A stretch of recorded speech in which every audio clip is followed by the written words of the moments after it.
আমরা অনেকেই কিন্তু মিক্সার বোর্ড কিনতে পারি না।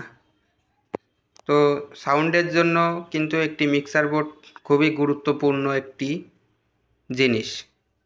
তো মিক্সার বোর্ডের অনেক টাকা দাম, সেই ক্ষেত্রে আমরা কি করব, দেখেন একটি ইকো সার্কিট এবং একটি কারেন্টের যে 3 গ্যাংয়ের বোর্ডগুলো আছে, এই বোর্ড কিনে এবং ভালো মানের একটি ইকো সার্কিট কিনে আমরা এই ধরনের 1 গ্যাংয়ের মিক্সার তৈরি করে নিতে পারবো একদম সীমিত খরচে।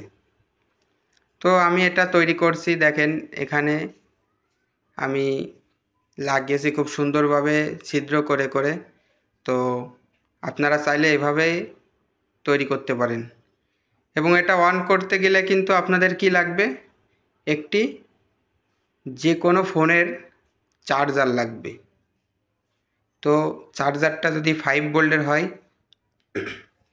তাহলে একটু ভালো হয়, আপনাদের কানেকশনটা খুবই ভালোভাবে পাবে।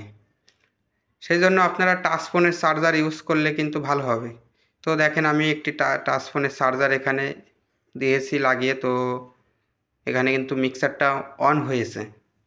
তো আপনারা চাইলে এখান থেকে যে আউটপুটটা অ্যামপ্লিফায়ারে দিবেন এবং এইখান থেকে মাইক্রোফোন ব্যবহার করবেন এবং এইখানে ভলিউম কম বেশি ইকো আপনারা যেরকম চাবেন সেরকম দেওয়া যাবে আর কি।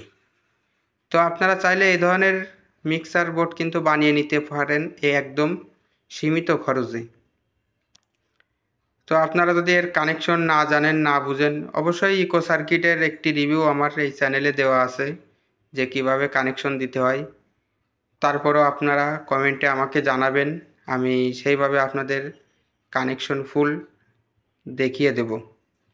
তো ভিউয়ার্স, আমার চ্যানেলে নতুন হয়ে থাকলে চ্যানেলটি সাবস্ক্রাইব করে রাখবেন এবং আমার ভিডিও দেখে ভালো লাগলে অবশ্যই লাইক করবেন এবং অন্যকে দেখার সুযোগ করে দেবেন, শেয়ার করবেন।